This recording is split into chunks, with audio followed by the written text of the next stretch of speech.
c'est une manifestation qui a la particularité d'être organisée par le conseil départemental.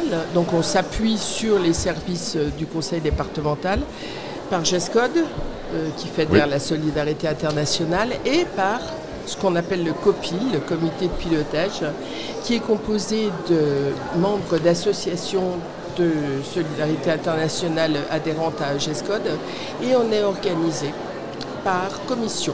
Donc moi je m'occupe de la commission communication. D'accord. Avec Jean-Yves Chiara.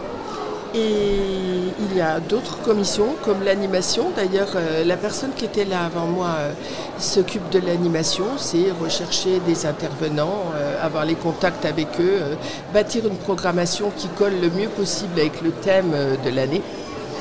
On a une commission logistique parce que c'est une manifestation qui est quand même qui rassemble plusieurs milliers de personnes sur 3 jours, puisqu'elle est ouverte aux collégiens le vendredi. C'est quand même très lourd. C'est également quelque chose qui se bâtit sur le long de l'année. Et on a également la commission qui s'occupe des finances, parce que sinon on ne peut rien faire. Le nerf de la guerre. Ouais, le nerf de la guerre. Alors forcément, moi je connais mieux la commission communication.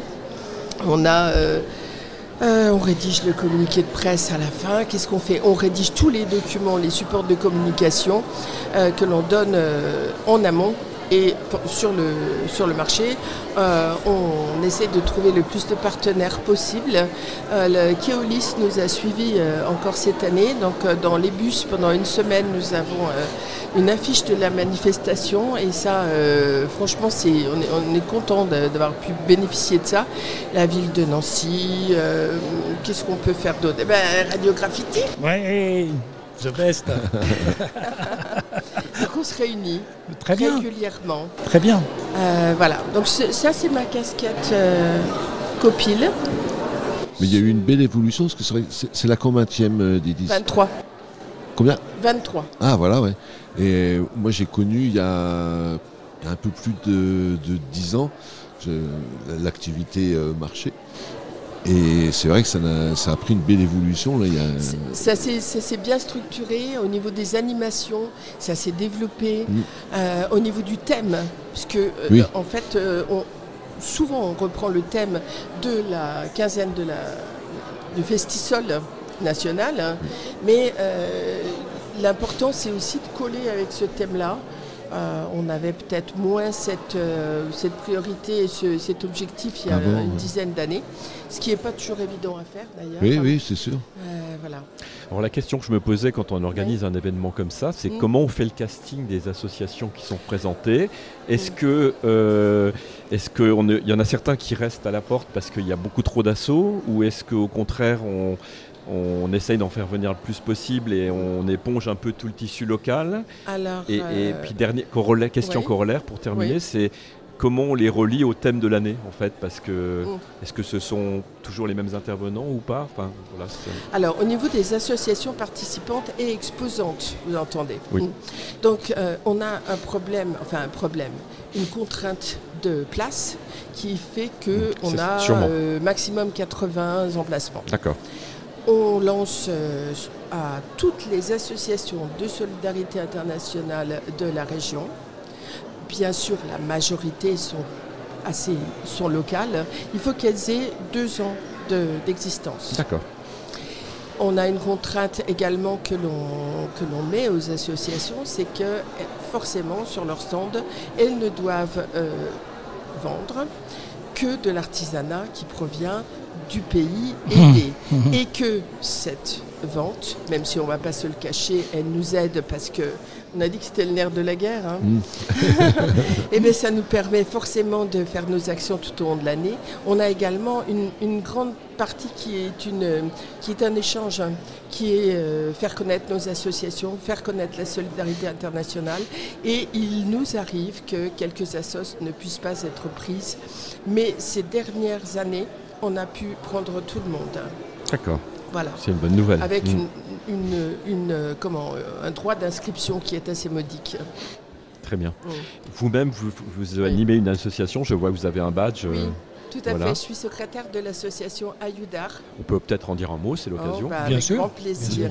Oui, oui. Donc Ayudar, on a plus de 20 ans d'existence. C'est un jeu de mots en fait sur le verbe aider en espagnol. Ah d'accord, ok.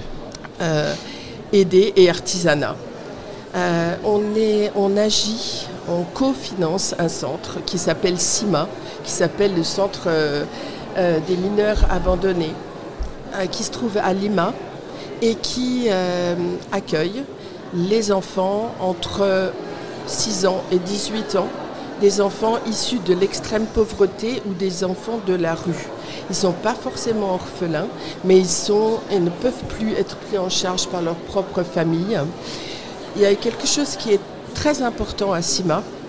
Il n'y a pas de porte à CIMA. C'est-à-dire que les enfants, ils viennent volontairement.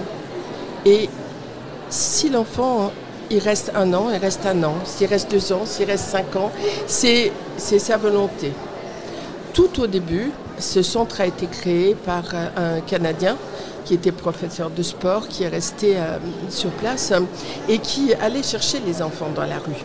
Maintenant, c'est un peu plus compliqué du fait que, bon, déjà, il y a eu ce qu'on appelle la police touristique, c'est-à-dire que les rues de Lima, le Pérou s'est développé au niveau tourisme et il y a moins d'enfants qui errent dans les rues comme ça. Il y a des gangs, bien sûr. Tous les enfants qui sont dans ce centre, ce pas des enfants de cœur, c'est des enfants qui ont Oui, vécu des traumatismes, des abus, des addictions, beaucoup au jeu maintenant. Et ces enfants sont accueillis, ils sont scolarisés, ils sont soignés, ils sont nourris, logés. Et nous, à Ayudar, on a une double action, c'est-à-dire qu'on achète de l'artisanat auprès des producteurs locaux, à Lima, dans la banlieue de Cusco également, à un juste prix, et que cet artisanat, on le vend dans quelques marchés de Noël, au marché du monde bien sûr, et tout le bénéfice, puisqu'on est tous des bénévoles comme toutes ces associations, repart à CIMA pour financer la vie quotidienne du centre. Oui, du centre. Oui. Et sur les enfants, là, je me posais la question en vous écoutant. Est-ce qu'il y a une proportion importante de garçons ou est-ce Il y a uniquement des garçons. Ah oui, voilà, ouais. En fait, le centre, il a été créé déjà, il ne faut pas se mentir, c'est plus facile dans la gestion du centre pour ne pas avoir de mixité. Oui, parce que c'est autre chose à gérer. Le besoin, de toute façon, le besoin réel, il est pour les garçons. Parce que les filles... Avec l'histoire des gangs et tout ça. Oui. Ouais. Il y a très peu de filles dans la rue, en fait. Les filles sont elles restent plus à la maison parce qu'elles sont plus utiles, on va dire, pour participer aux différentes tâches. Enfin bref, la culture fait que les gangs dans la rue sont des enfants, garçons. Garçons, c'est ça. Ouais. Oui. Et donc ce centre, il peut accueillir jusqu'à 80-90 enfants.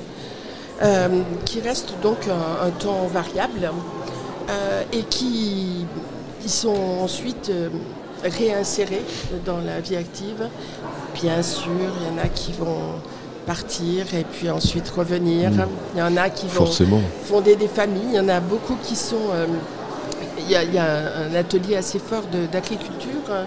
Il y a de l'informatique. Il y a énormément... Il y a de la musique, bien sûr.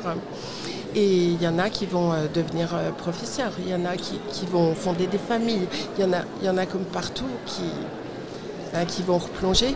Mais en tout cas, ils seront réaccueillis si nécessaire. Et nous, on y va régulièrement. On envoie également des bénévoles. En tout cas, vous leur donnez la possibilité d'avoir du désir et du choix. On leur donne les clés, on leur donne la possibilité on leur donne un possible, un avenir possible. Oui. C'est ça. Alors, c'est vraiment la formule de cet après-midi sur Graffiti. Par les temps qui courent, entre guillemets, c'est bien. C'est très bien. C'est encore une belle initiative. Oui. On vous remercie. Pardon, excusez-moi. Aucune misère n'est à opposer avec Absolument. une autre. Absolument. Et c'est ça notre Bravo. réponse parfois à quelques questions de gens en disant qu'il y a également des gens qui ont besoin de nous. Oui. Ici, tout près de nous, oui, certes, Oui, ça oui. n'empêche pas. Ça n'empêche pas. Euh, Toute lueur voilà. et tout espoir est bon à donner. C'est ça. Tout à fait.